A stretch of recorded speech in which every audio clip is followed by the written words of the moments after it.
Alright, it's time for the sellsword again.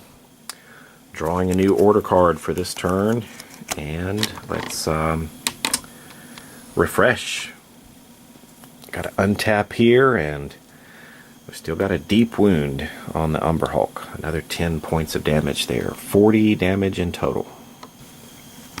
Alright, let's start things off with the little guy here. House Guard number 5.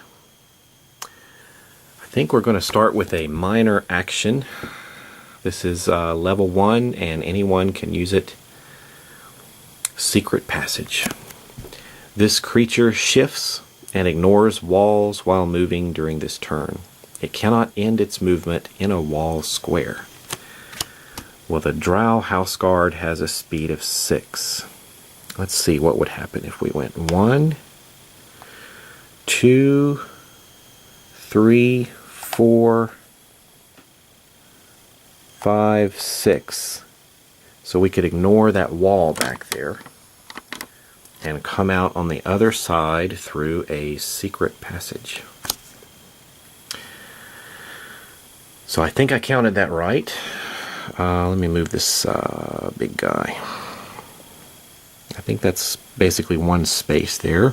1, 2, 3, 4, 5, 6. I think we're good. So House Guard number 5 has gone through a secret passage and ended up behind the Drider. And standing right next to it, this was a minor action, so it did not tap our House Guard. Now we will tap to make a melee attack. And I'm pretty sure that I'm not going to have anything to stop that. Nope. No order cards to stop that attack.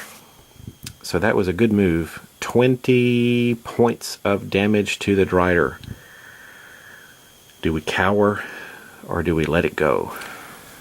Alright, the Drider is so badly wounded, I think I've got to let him go. So level 4, taking 20 points of damage is going to kill him. That's going to be a loss of 4 morale.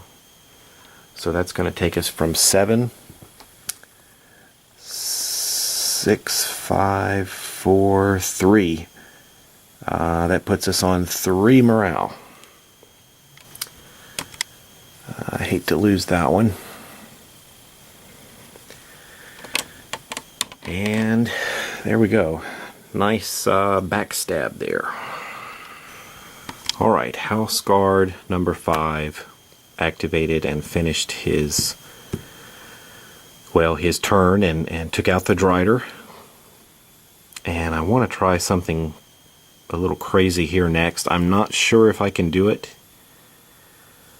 I'm going to actually think this out and play this out right in front of you, and it might fail incredibly, so I might really embarrass myself here, but let's see if I can do it. I think I want to start with the Umber Hulk. If I pull this off, I think I can win the game. But let's start with the Umber Hulk. He's going to burrow. So let's have him move 1 space here. 2, 3, 4, 5, 6. He'll come out there in a legal space. And he's not close enough to hit the priestess, which is why I put her back there instead of on this front line. So he's going to stop. And I know he has Confusion Gaze, which would allow me to pull the priestess closer and make a melee attack on her for 30 damage, but I'm not going to do that. I'm just going to have him sit tight for the moment. Next, I'm going to activate the Mastiff and use Stalk. Now, the Mastiff is standing beside House Guard number 7, which is the enemy's House Guard.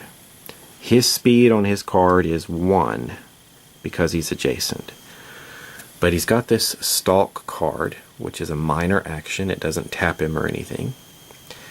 And no matter what his speed is, it allows him to shift 6 squares.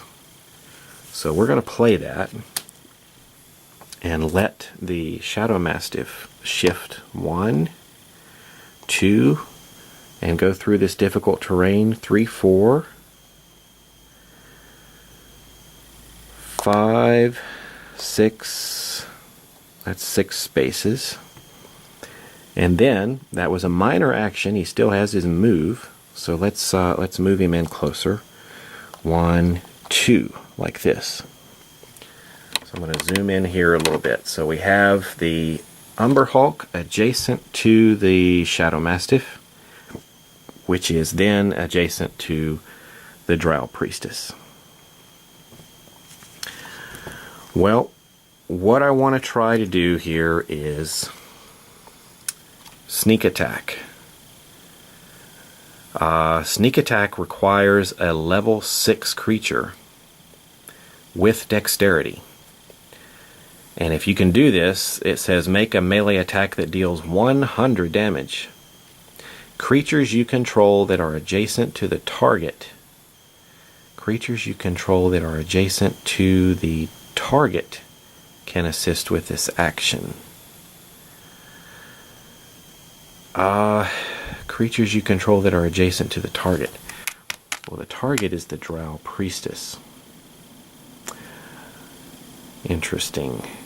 Does that override what's in the book? Normally, what I was looking at in the book is assist. And this is assist. It says any number of creatures you control adjacent to the acting creature can assist it. Assisting lets a creature take an action even if its level is not high enough. For example, the Mastiff's level is level 4. But the Hulk's level is level 5. So, if I tap the Umber Hulk, which is the assisting creature, I get to add its level to the level of the acting creature. So that would make it level 9, basically. And we have to have, each assisting creature must have the ability specified by the card. And the Umber Hulk does have dexterity.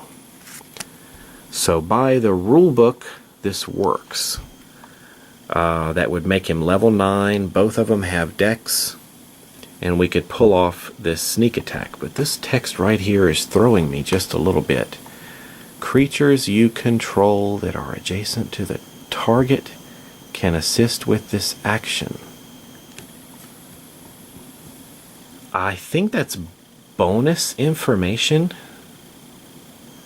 I don't think that overrules or throws out what's in the rule book. I think this is an added way to assist. And what I mean by that is, if the Umber Hulk was, let's say, over here, and I know that's not a legal space, but let's just say the Umber Hulk was adjacent to the target, then he could help assist this creature pull off this attack. I think that's what that means.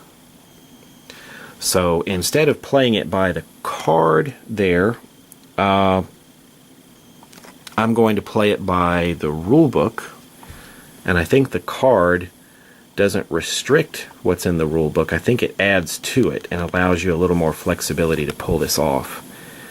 That's how I'm going to understand it. I hope that makes sense. So with the Umber Hulk, and let's follow this carefully here, we're going to tap the Umber Hulk now, which will add his level 5 with dex to the Shadow Mastiff, 9 with dex, that's a total of 9 dex. Sneak attack requires level 6, yes. Dex, yes, both of them have dex. Melee attack, 100 damage. I don't have anything in the defense side, the defensive side here, their deck to stop that. I certainly can't cower. That would be 10 points of morale. So that's going to destroy the Drow Priestess, who has 60 hit points, and she's level 3. So with that being 3 points of damage, that wins us the game. I think we just won. So that was that worked. As far as I can tell, that worked. If any of you have a different opinion on that, let me know.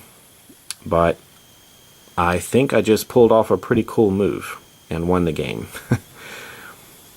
So there we have it, my first playthrough of Dungeon Command. And yes, it was solo, but it was actually quite enjoyable for a solo game meant for 2 players. And it's not even a variant, I just played it right by the book. So for all of you solo gamers, which I know there are many that watch my channel because I often play solo, it's not too bad. I mean, you do kind of know, for the most part, what's on the other side's hand, you know, what they have in their hand. But still, just watching everything play out was pretty interesting. You don't have that random dice rolling, but you have the randomness of the draw. And you can do all kinds of neat things. I think one of the neatest things we did was not only assisting there with the sneak attack, but this whole secret passage thing was pretty cool and allowed us to take out the Drider, which ultimately allowed us to win the game this turn. Alright, well, thanks for watching, everybody, and I will catch you all very soon for some more good gaming fun. Take care.